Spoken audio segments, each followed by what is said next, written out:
fun. Hello everybody and welcome. Good afternoon Facebook fans. We are live from the Facebook offices in central London on International Women's Day. My name is Greg James and today I'll be joined by British actor and UN Women Global Goodwill Ambassador to whom International Women's Day means a lot. Last year she gave a very memorable speech, an incredible speech, a sensational speech really on gender equality, launching the HeForShe campaign. Please join me everybody and make a lot of noise for the wonderful Emma Watson.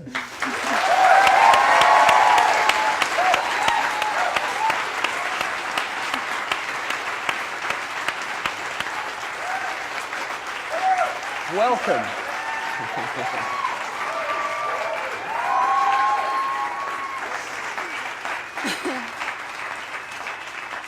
Well, that's a lovely reaction. We haven't even said anything yet. I know, I haven't said anything. That's really good. Thank you all so much for coming and thank you very much for watching.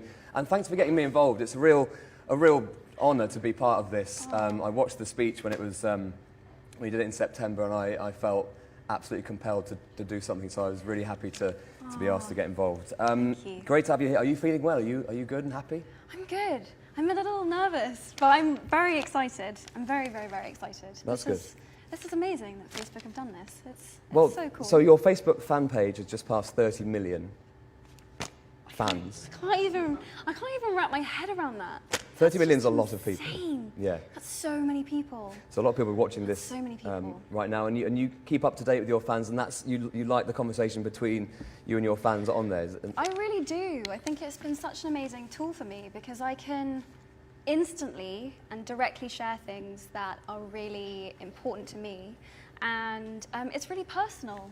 You know, it's really nice to be able to do that. Really nice. Do you get addicted to it because there's so much conversation the whole time? And it's I do get a bit addicted actually. Yeah, it's so nice because you get instant feedback to things, and particularly with HeForShe, I'm so interested to see what you guys think and and it's so nice to see things that I'm saying like starting debates and conversation, and I love seeing how all of that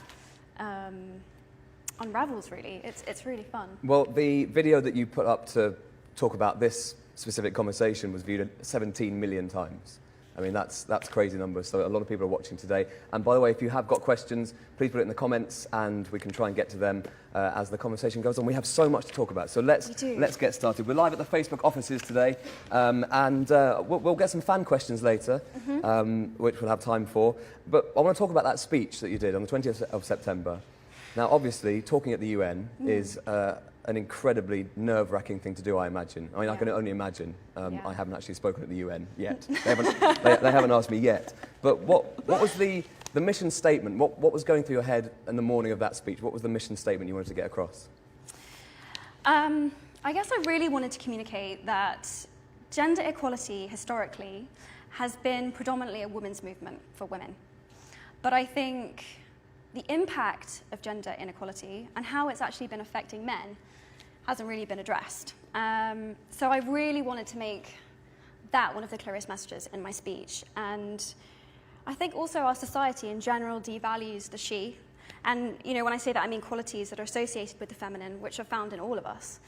And as a result, there's kind of this imbalance and this distortion, and it's just hindering our progress. It's causing discrimination and violence and pain and fear the world over, all the way, all over. And I just wanted to desensitize people to the issues and make them feel that they could be part of the problem and that they can make a difference, and to give people a voice and a platform with which to do that, with which to make change. So it's quite a lot to fit into 8 minutes, but I did my best, tried to cram it all in.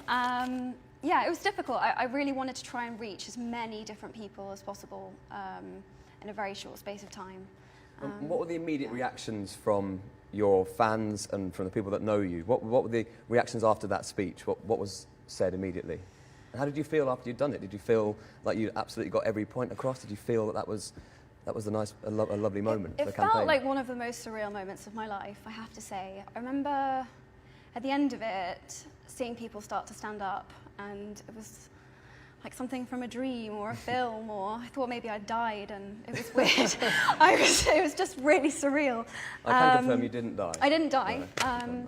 but kind of, a little bit. I felt like I could, this sounds really cheesy, but I felt like I could sort of die happy, like I'd sort of done kind of what the most important thing I might ever do. I was shaking, I was so nervous, but at least I got it out there. Like I'd managed to voice the words. I'd managed to get it out, and that was big for So me. you talked a lot about inviting men to help fight sexism. So what was the reaction from the men around you and your male fans? What were they saying?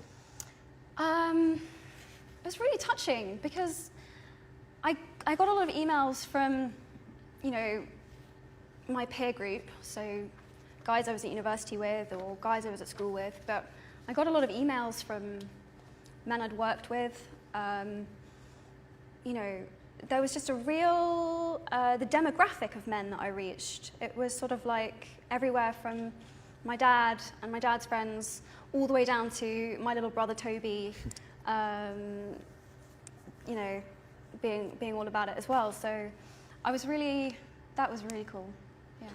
The support you got from other celebrities was also incredible, and there was a huge drive of pictures on social media and all the rest of it. Who were the ones that you were most proud of reaching, and you were so happy that they were joining in this campaign as well? Yeah, I mean, just incredible. I had like a personal letter from the Archbishop of Canterbury, and you know, I had, you know, it was just mad. It was amazing. But you know, we've also had. We just actually launched a new program called Impact 10 by 10 by 10, and we have these impact champions who are piloting HeForShe programs within, you know, whether it's their government or whether it's their school or their business. And we've actually had the country of Sweden, the country of the Netherlands, we've had Sierra Leone, Unilever, PwC, Barclays, Tupperware, Sun University, Oxford University, yes.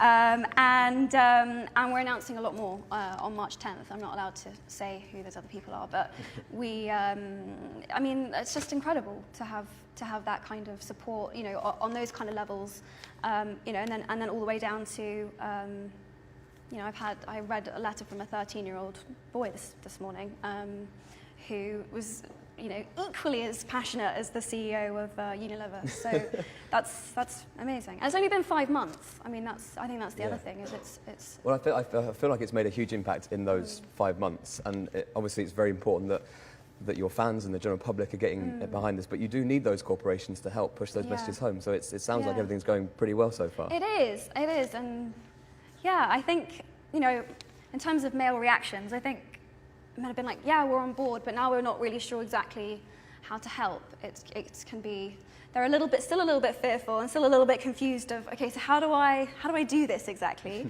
And I guess I'd just say that, you know, even the small gestures to the really big ones, it all changes and impacts somebody else's life. So I saw one thing that I know you're very excited about was Steve Carell, who wore the HeForShe cufflinks at the Oscars. Now, I wanted to talk to you about this because he's kind of my hero, and I know you're a big fan of him too. So what was it like to see it in action, to see that people were just, that's a very subtle but lovely thing to do, isn't it, wearing some cufflinks? So yeah, things like that must make you go, okay, things are happening.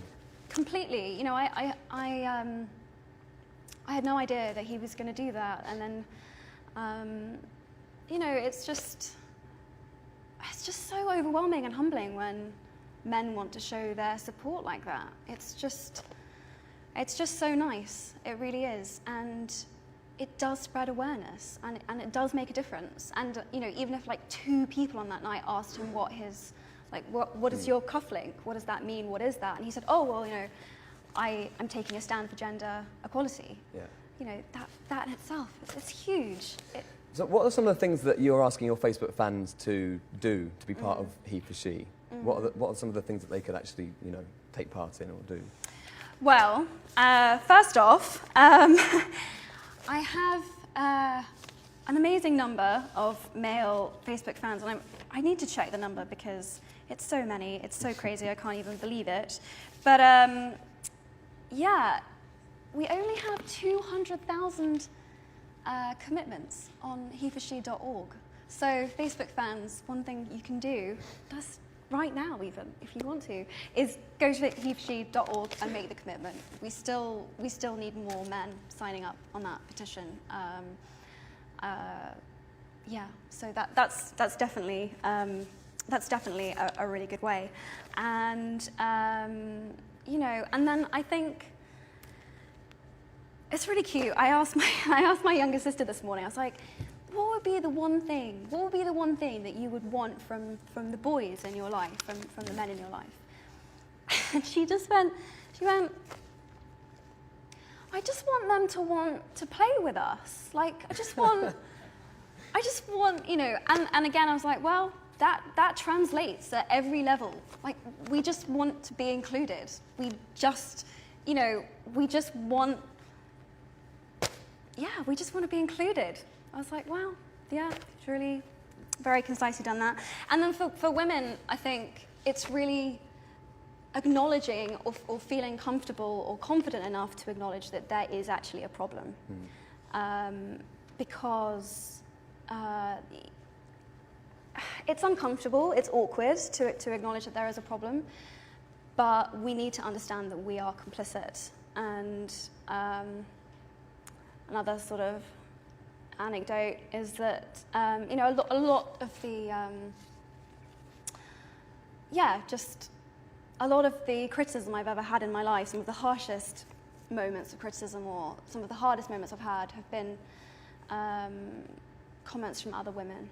And, you know, it's not just enough to ask men to come in and support us. We really need to support each other. We really do. So, you know, I guess I would say being brave enough to acknowledge that things aren't there yet, and also, you know, supporting each other massively. You talked a lot about in your speech for the UN about the term feminism, and I suppose making sure people understand what you mean by that and what people mean by the term feminism. That I mean, what's your understanding of it, and what did you want to try and put across? Because there's lots of people. I think lots of people don't know what that necessarily means.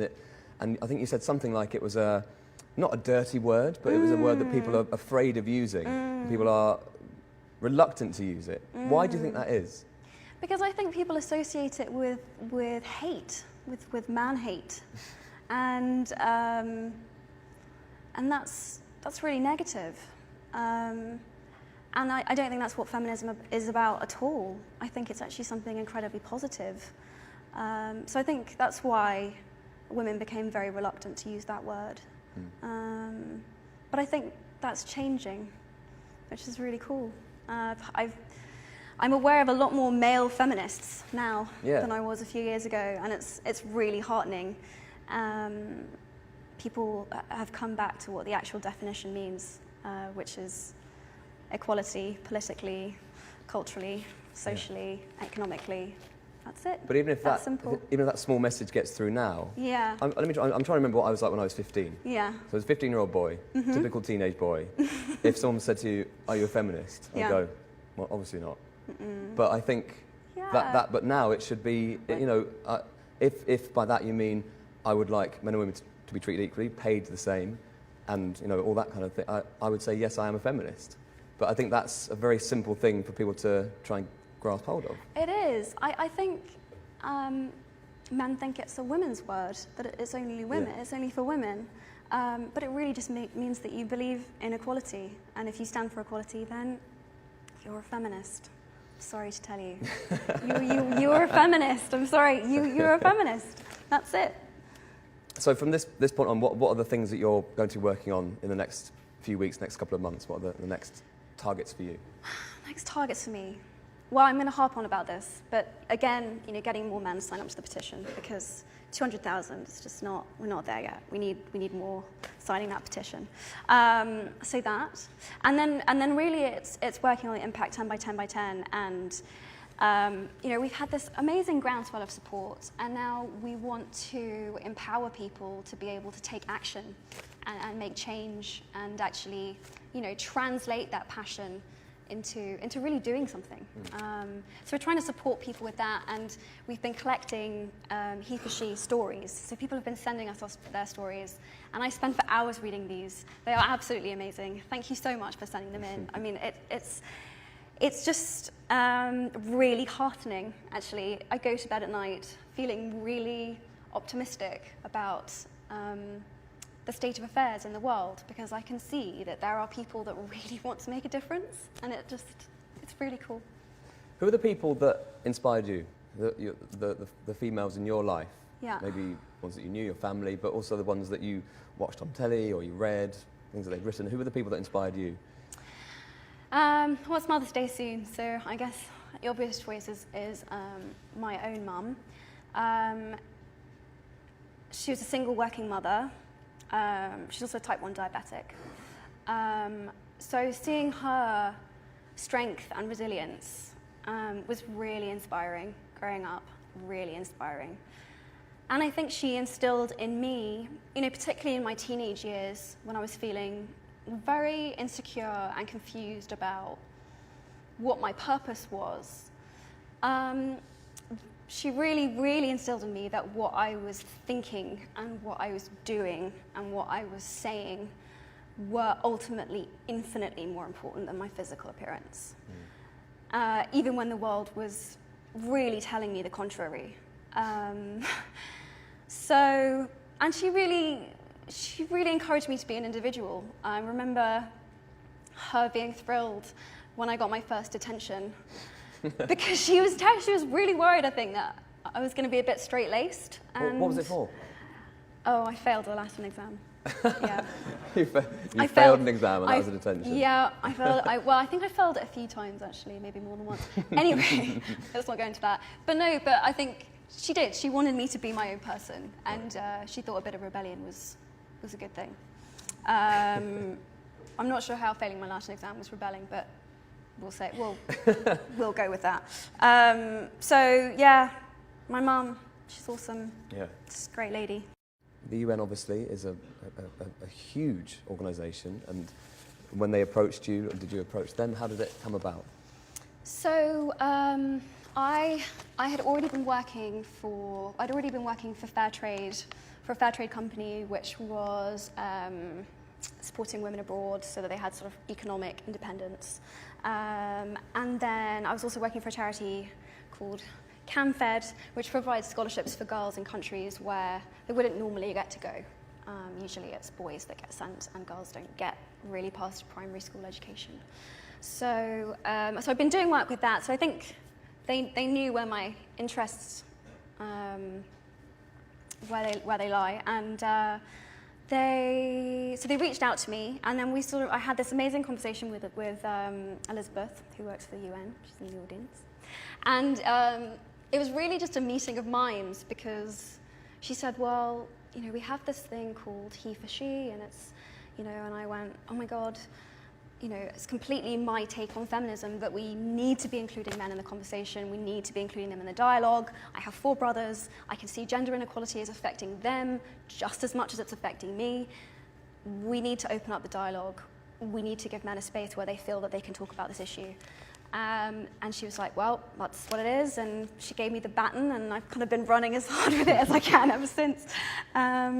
So it just kind of felt very meant to be. And I was clearing out my room a few months ago and found, essays and diary entries I'd written when I was 15, and I can sort of see with hindsight that speech had sort of been gestating in my head for a long time. And I never thought I'd be working for the UN. It's just amazing. But I think it felt like that when we watched it. I think people would agree, if they're watching in here, I think people would agree with that's been percolating for quite a while. So what were the things when you were growing up that you couldn't, but in hindsight you now go, that was unfair, that was not cool? What were the things that you would want to change initially? If there was one thing you could just stamp out right now, would there be something?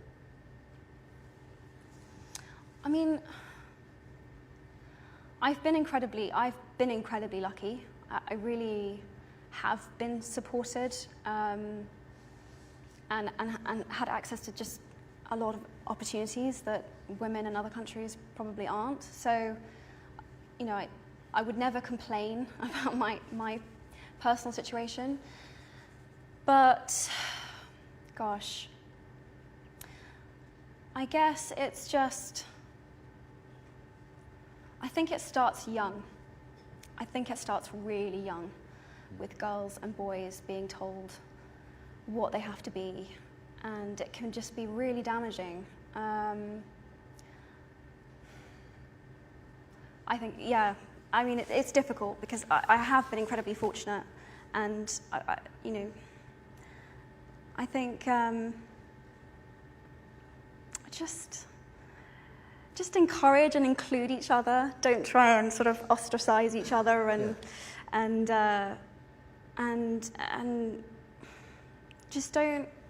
just have an open mind, and don't have expectations based on the gender or the sex you see in front of you. I mean, there was a BBC report today just about the fact that in maths and science and engineering and all of these other subjects that girls just aren't doing as well. And the biggest reason they say for that is because these are generally associated to be male subjects. And so women or young girls feel that if they did those subjects, they would be inherently less attractive. And that's another example of dispel that myth.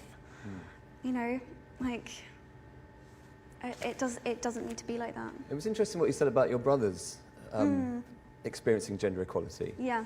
In what way? I mean, not specifics necessarily, but in what way have they spoken to you about it from a male perspective? I think there's a lot of posturing that goes on with men, and I've just had my brother say to me a few times that he's like, I just can't be around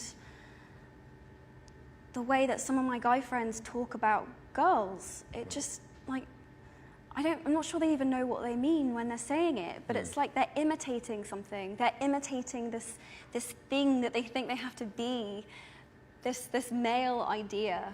And he's like, I just feel really constrained by that, and it really upsets me.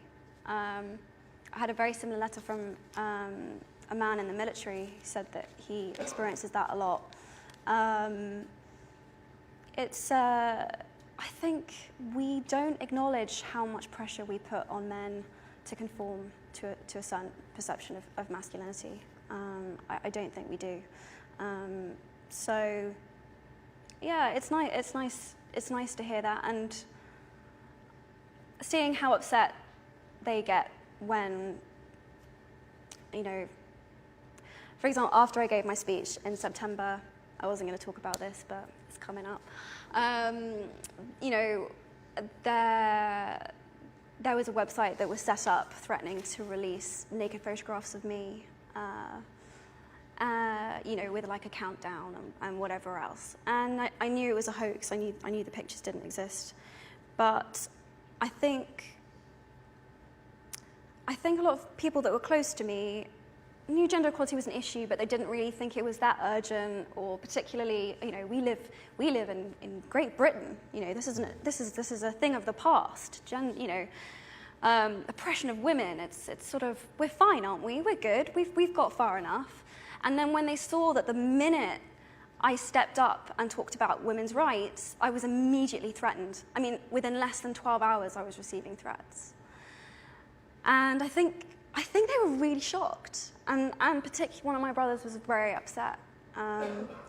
So I think it was just a wake-up call of like, oh, this is like a real thing that's really happening now. Like now, women are receiving threats in all sorts of different forms. That was just one specific one. And I think I was upset that the media immediately reported it as fact without any evidence to the contrary, and it really just publicized something that was really, really negative. But it's funny because people were like, "Oh, she's going to be disheartened by this." If anything, it made me so much more determined. Yeah. I was just raging. It made me so angry that I was just like, this is why this is why I have to be doing this. This is why I have to be doing this. So if anything, it actually, if they were trying to put me off it, did the opposite. What was it? Absolutely. Well, there's a wonderful message to the. It was a despicable thing to do, but you know, as you say, nasty things happen all the time, and it's the way you deal with them and the way that you can channel that into something completely something channel better. that energy, channel that anger. Absolutely. Channel that anger. I thought it was absolutely fantastic when you were talking about. I wrote down some notes actually when I was watching it because I wrote down the aggressive versus submissive kind of argument, you know, between boys and girls from a young age, and also you talking about both being free to be sensitive and strong, men and women. Yeah. And where were you when I was 15 and needing someone to say that? Do you know, that is because I've always been a massive softie. I love Coldplay. I really. Amazing. I need, but you know, but when you're surrounded, I played a lot of cricket, played a lot of sports for school, and you have a lot of lads, and that was not something that I really liked particularly. Yeah. So That's fair it needed. I think that's a really powerful message to everyone watching this now who's going through puberty, going through those teenage years, which are so difficult. They're so horrible, aren't they? You don't know what you are, you don't know what's going on. So I think someone like you standing up and saying things like that is really important. And you must feel that from your fans. The feedback from people must have been, thank God you said something like this for us. Oh, I hope so. I mean, I'm really genuinely disturbed by this idea that men can't cry and that they just can't express themselves. They can't talk about how they actually feel. I think that's actually the saddest thing in the world. It's so bad. I can cry, believe me. Excellent. On demand sometimes. It's crazy. It's what makes you human. How you feel, being able to express yourself, being passionate, being emotional. It's what makes you human. It's not what makes you a girl. It's what makes you human. I mean, it's if you've got a beating heart and you care about things, that's great. That's so good. So, yeah, good. Yeah. Let's move on to some fan questions, shall we? Yeah. So what happened was Emma put on your Facebook fan page, give me some questions and I will try and answer them. There were so many questions that what we decided to do was we looked through them and just thought of the big themes, of the questions. So we'll start off with this question here. So the HeForShe supporters would like to know how gender equality has affected you personally. And have you been discriminated personally against because of your gender? And if so, how did you deal with it? Good question. Well, yes. I have. When I was going through comments that were sent in for this Q&A, and most of them were really thoughtful and great. And then as I was going through, one popped up which was just, Emma, why aren't you in the kitchen? Wow. I went, okay, interesting. And it's interesting because when I was younger, my brothers actually used to say things like that to me because, as a joke, because they knew I would get riled up. They'd get a rise out of me basically. And so I was thinking about this. I was thinking about, when do you engage and when do you not? And how do you have a meaningful dialogue on this topic when perhaps one isn't really being wanted? And so I guess what I would tell my younger self if someone said that to me then, and how I feel about it now, is that I know that I'm not alone in this fight, that it's an education problem, and that in the not too distant future, I really hope that most people will be horrified by a comment like that, as opposed to sort of mildly irked. And so I guess, it's just, I have a much calmer conviction now, I think, than I used to when I was younger. I mean, it still does upset me, and it's good that it upsets me because it should. But I think I know the difference between knowing when someone wants to have a meaningful dialogue about gender equality, and when someone just wants to get a rise out of you, I think. There was quite a lot of discussion about gender equality in the developing world, and that's obviously a huge problem, as we mentioned earlier, about the traditional route in many countries would be for boys to go to school, secondary school, girls not to. How does that make you feel, first of all, and what would you like to see over the next few years? Gosh, I mean, first of all, if someone had told me that my brother could go to school, but I couldn't because I was a girl, I just would have been so hurt and so baffled and so, why? And the fact that this is still going on, the world over, really, it's something that really needs to be addressed. But I guess I just say, how and why are you not recognizing the potential of that girl? Why are you not recognizing what she can bring to the table? And we need yin and yang. We need that balance, and we need female representation. We need female leadership. Women have so much to offer. We're such an untapped part of this world. So much potential just gets wasted because girls aren't encouraged in the same way that men are. We can achieve so much. It's interesting because I literally this morning came back from a comic relief trip in Uganda, and we were focused in a village called Iolwa, which is they've put a new health centre there, part of comic relief, and it was an absolutely fascinating experience, and visiting some of the local schools and things to see that there were many girls there, that things are changing, but it needs campaigns like HeForShe, I think, to really push this message home that it's a global problem. But one of the amazing things about the sign up of men so far to the website is that there's men in every country that have signed up to this. So it is reaching that global audience, isn't it? It definitely is, and I think even in Britain, we have an equal number of women at university as men. But then at a certain point, we're just dropping out. We just aren't being encouraged into those leadership positions. We're just not. We're not getting past a certain point.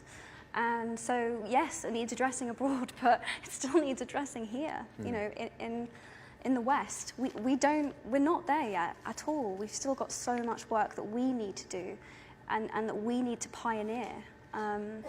What do you say to the people that message you on your social networks and say, someone said I can't do an engineering course because I am a girl?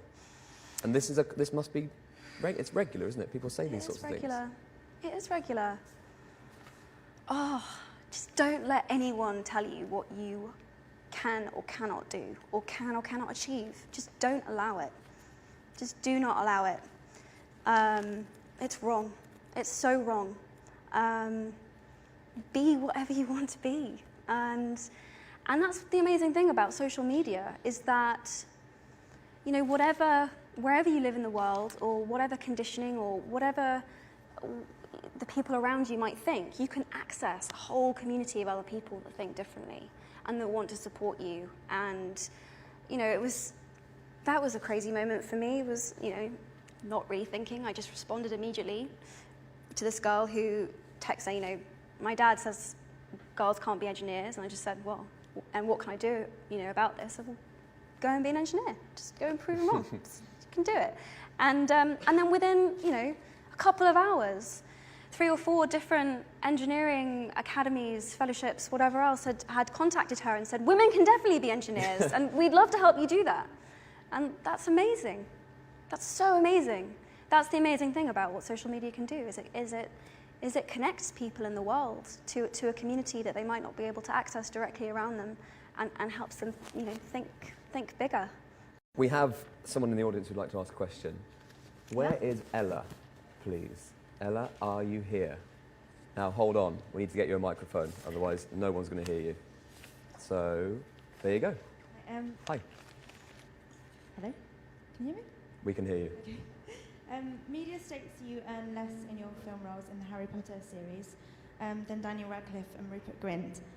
Is it true? And how can we address the issue of unequal pay between men and women?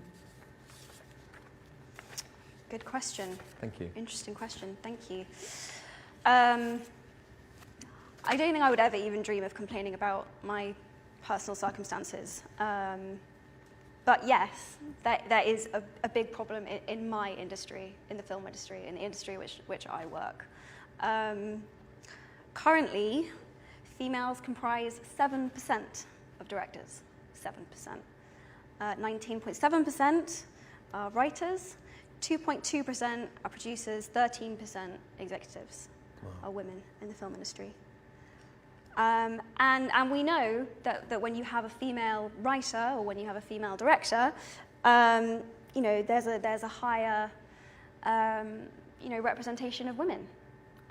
So that's a pretty huge problem, which needs to be addressed. So yeah, thank you for the question. Those statistics are terrible. I know. I think it's really bad. It's really, really, really bad. I think we saw that acknowledged at the Oscars this year. I think there's an awareness, but 7% of directors are female. 7%. Why are we not telling women's stories? Why are women not telling their own stories, directing their own stories? It's crazy. It's got to be done. So where does that start? Is it?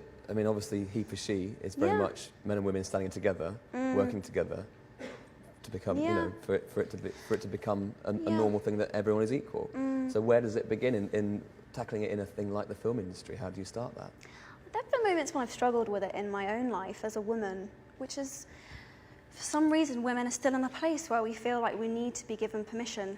Like we need permission to be our full selves, to use our full voice, to want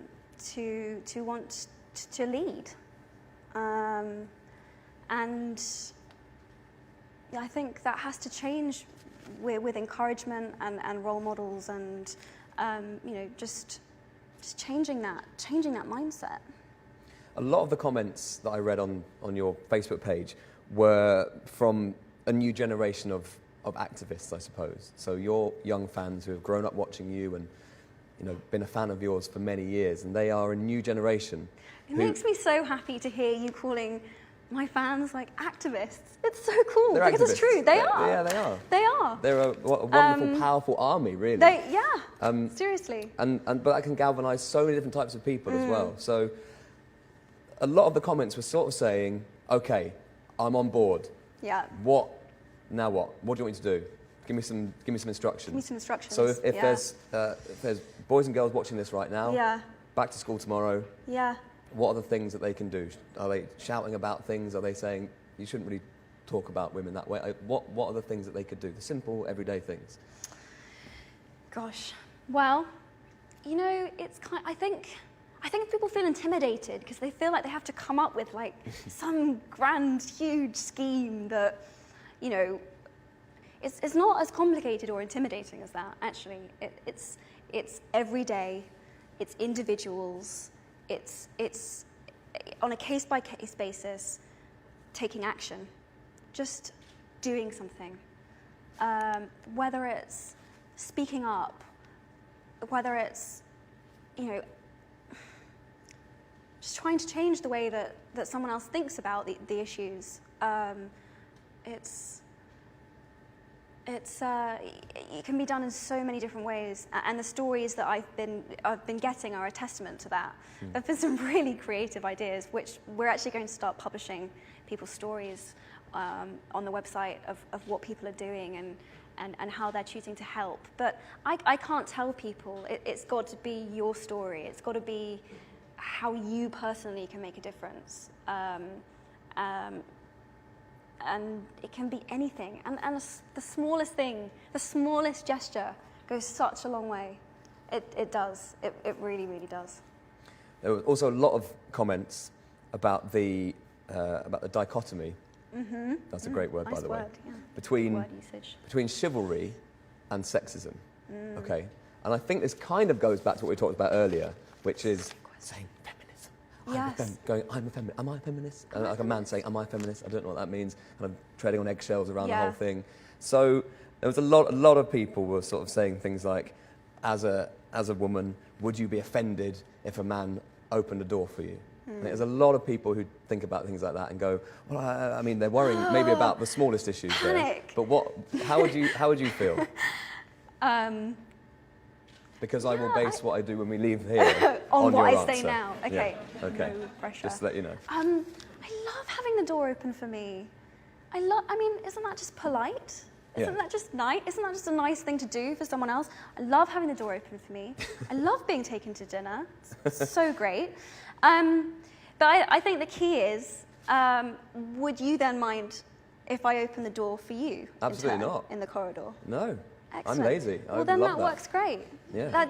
I'm polite and you're polite. Yeah, absolutely. And we're making the world a better place with this small, kind, polite gesture. It's great. And again, you know,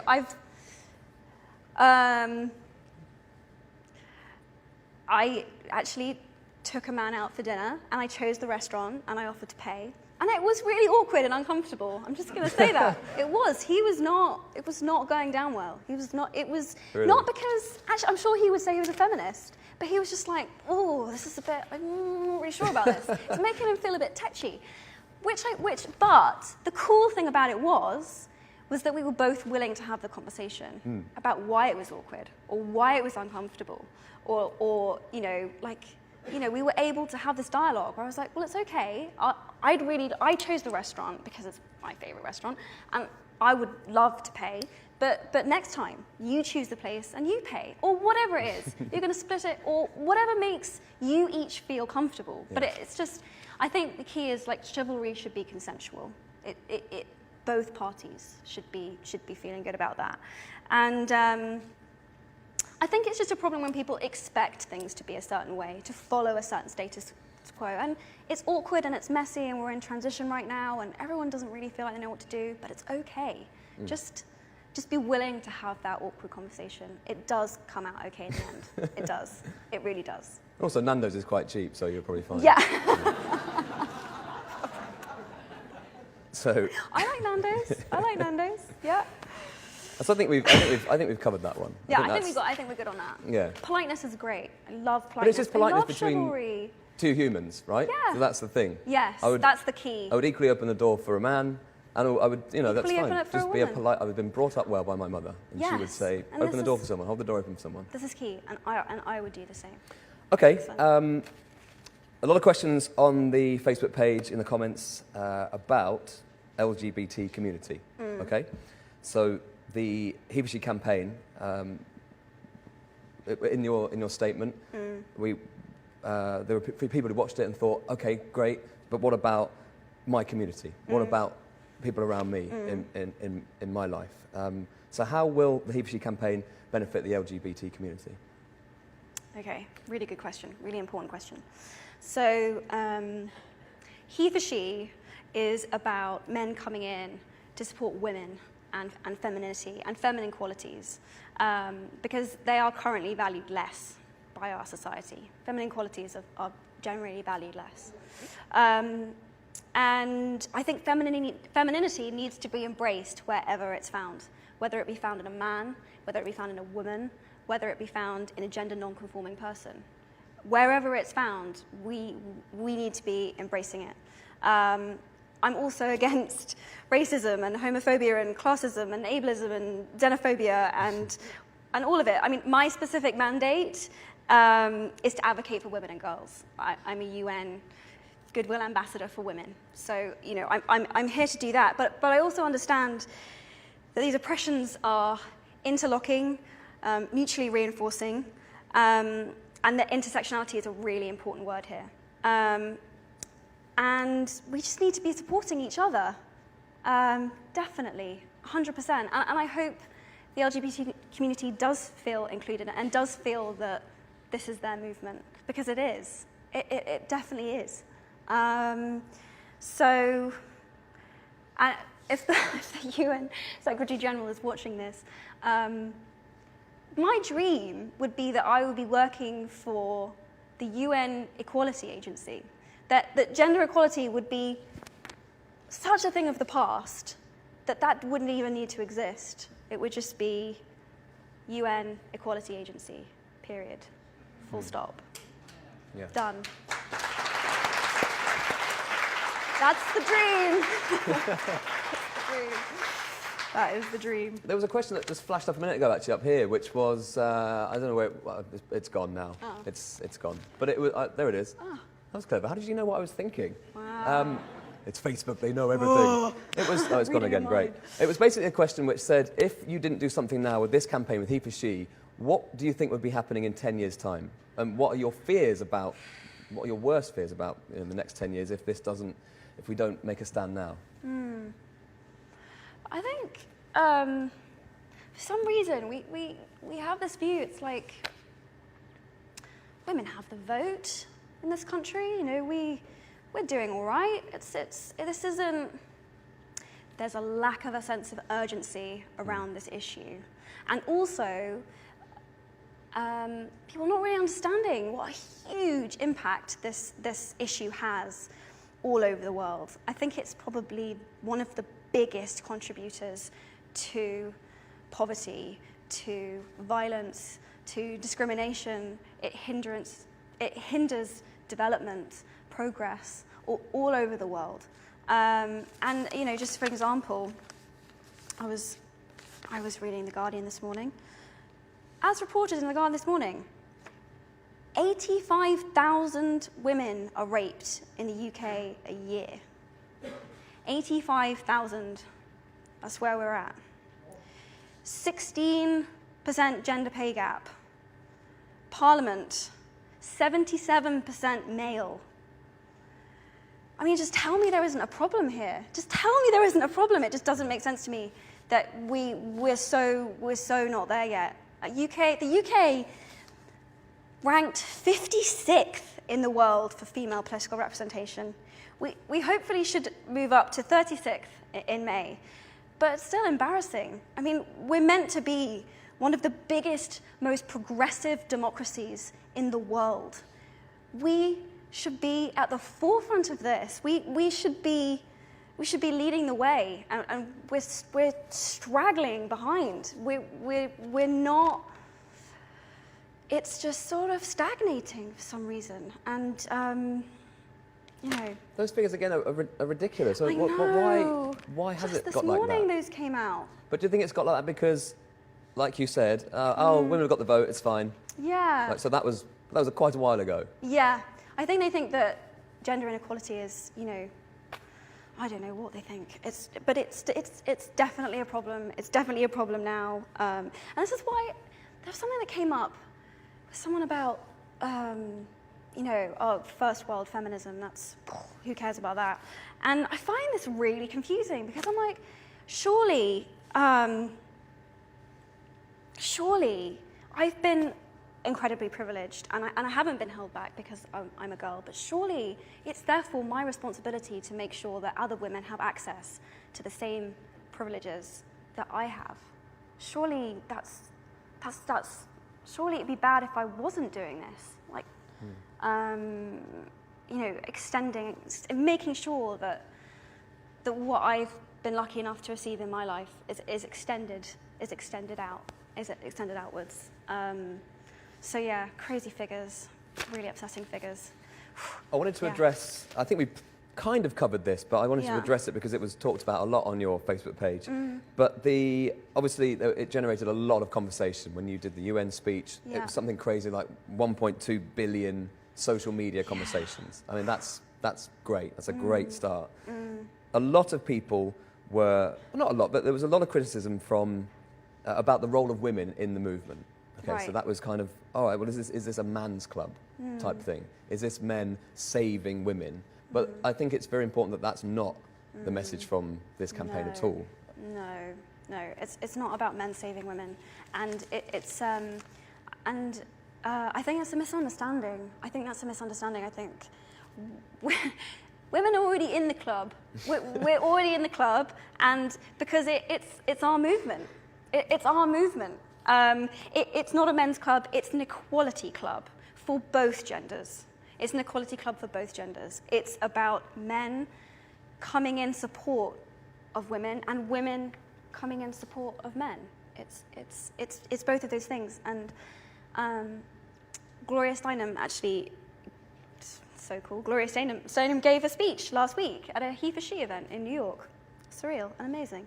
And she used this really beautiful, kind of amazing metaphor. She said that the human race is like a bird, and it needs both of its wings to be able to fly. And at the moment, one of its wings is clipped, and we're never, ever, ever going to be able to fly as high unless you know, we're both in support of each other. That's it. I mean, we created HeForShe specifically at UN Women because we wanted to create a space where men felt that they were able to express what gender inequality was like for them, because we knew that historically, you know, they hadn't been given that space, they hadn't been given that safe space. But we want them to be part of the solution and the conversation, and we want them to be taking action with us, and we want to do it together. Yeah. Well, I feel like that's a good moment to say, get yourself onto the website and pledge your allegiance, yes, really, isn't it? Please pledge your allegiance. There's lots of you saying that you support it, but go and it takes like 2 seconds, I promise. I hate filling in online forms. I get it, it's so boring and annoying. But you literally just type in your name, and then you tick a box, and it's like 10 seconds. But it would be really cool if we could have more people. And that's HeForShe.org. And actually, sorry, it's not. It's a it's a commitment. That's what it is. You go on the website and you make your commitment. Please, if you're a man and you believe in equality and you're one of those cool male feminists that I've been meeting recently, go and put your name on our website, HeForShe.org. I'm a male feminist, but I'm not particularly cool, but that still counts. That's fine. Okay, sure. We that's fine. Uncool men are welcome too. Okay, we love great. you too. Another controversial question, actually, is about what are you doing to address the discrimination against men or violence towards men from women? Well, first of all, we're even acknowledging that it exists because I think people don't think this is a thing. Again, it's like I don't think in the past we've addressed how men are suffering as a result of gender inequality. This has not been part of the conversation. But it is. You know, men are the recipients of violence and abuse and discrimination. And I think just acknowledging it, first of all, is a big step.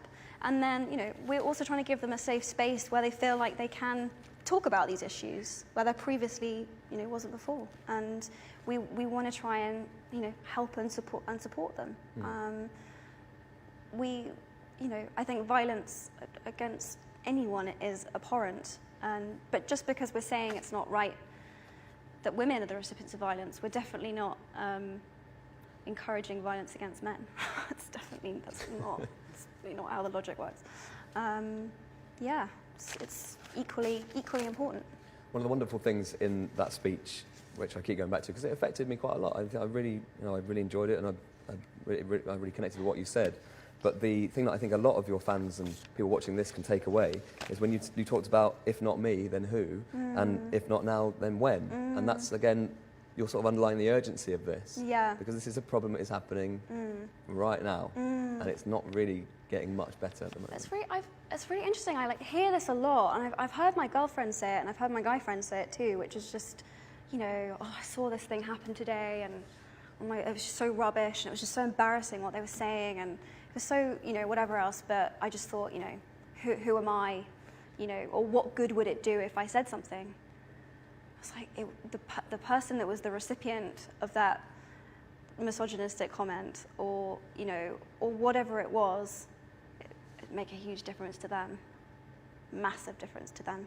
Like, could change their day, their month, their year, maybe even their life, really could. So don't ever hear in your own head, who am I to say something? You are a human being, you are a person, you can 100% change the world.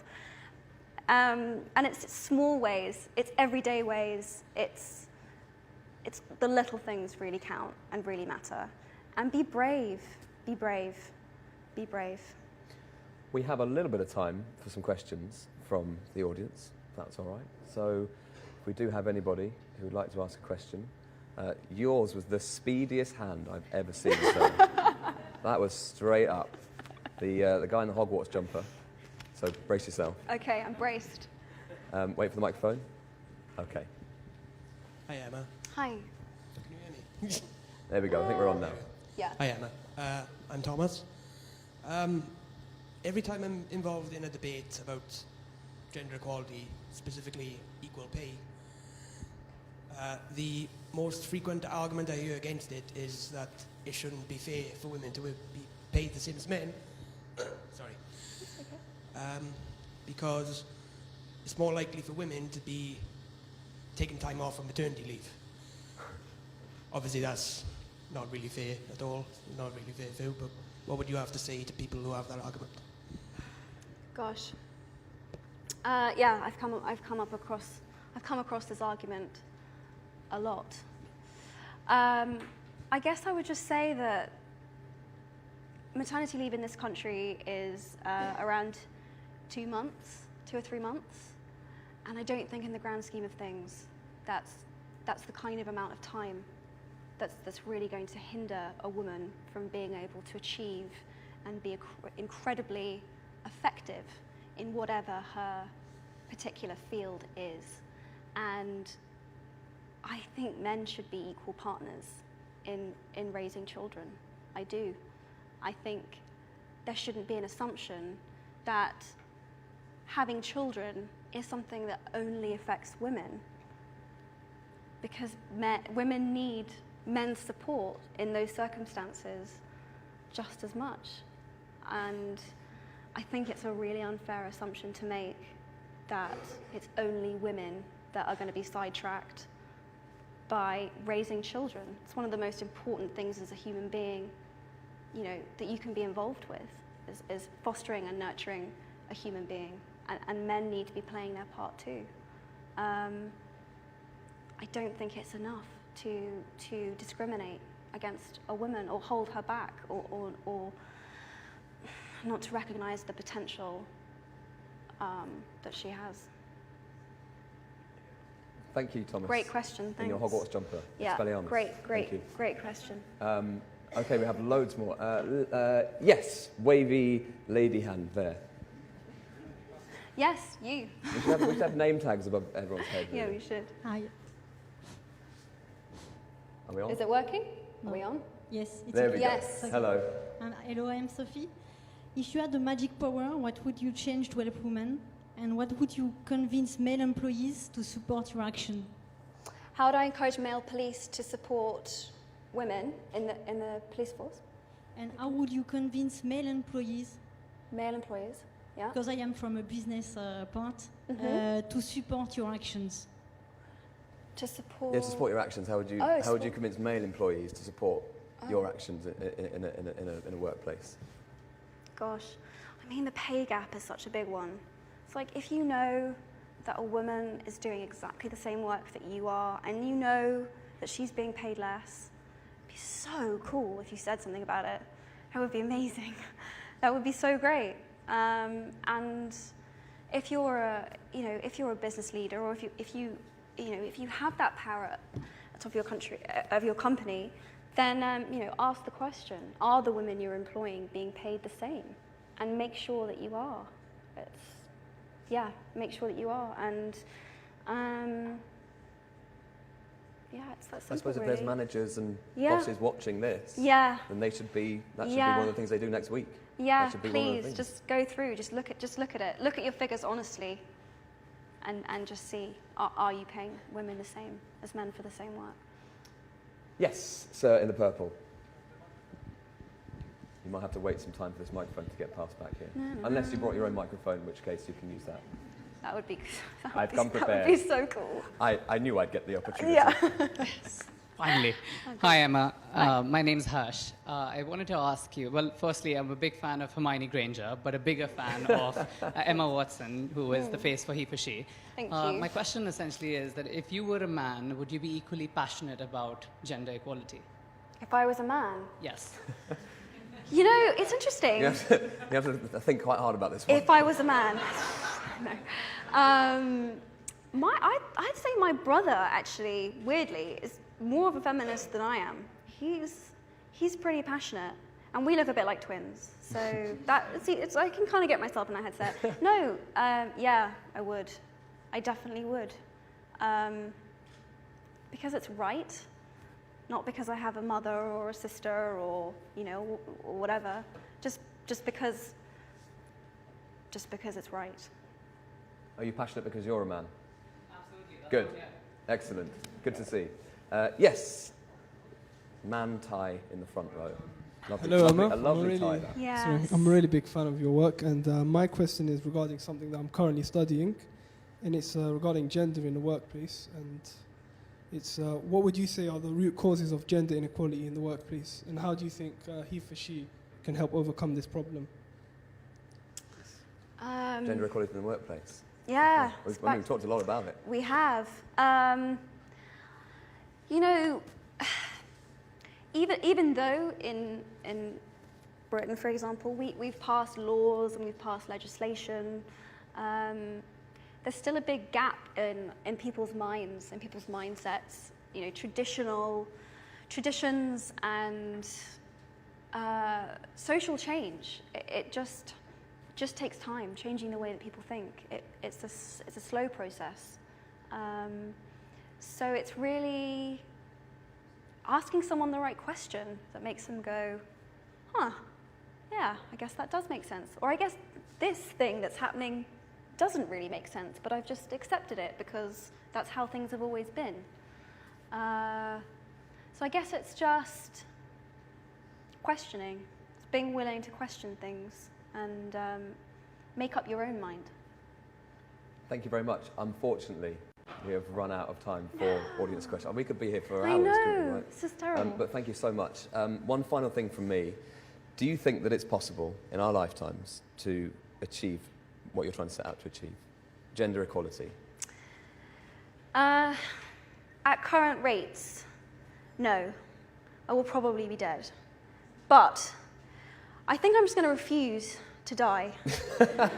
I think I'm just going to be like, no, I'm not going to finished go. yet. You're not going to get rid of me until I get to see an equal number of female prime ministers and presidents and CEOs and more men that actually feel like it's okay to express how they really feel about things, and more fathers that are present in their children's lives. And, and until I see us all not policing and ostracizing each other and oppressing each other, and where I live in a world where there just isn't such a narrowly defined definition of masculinity and femininity, I'm just not going to go. Just won't. Just won't. Just refuse. If someone could scientifically come up with a way for that to happen, please let me know. Emma would like to be frozen cryogenically. I'd like to be, so that I can come back and be alive to witness a world where there's gender equality. That would be cool. Well, thank you so much for your time today. Ladies and gentlemen, Emma Watson. Thank you.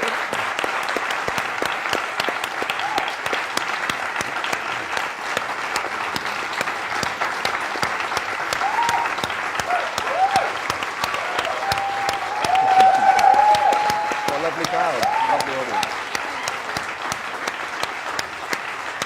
Thank you for your questions. Thank you very much. You are a wonderful audience. Yeah, you really were. Thank you so much for everyone that came and sent in and just interacted and engaged with this. It's been amazing. Thank you. And thank you for watching as well. If you've been inspired by what's gone on here today and want to find out more about the campaign, and get onto the HeForShe Facebook page and sign up, pledge your allegiance to it. I've certainly been galvanised into it, and I am one of them. So keep an eye on Emma's Facebook page as well. And thank you so much for watching. Goodbye from Facebook. Thank you so much. Yes, That was great. Thank you so much. Goodbye. Thank you.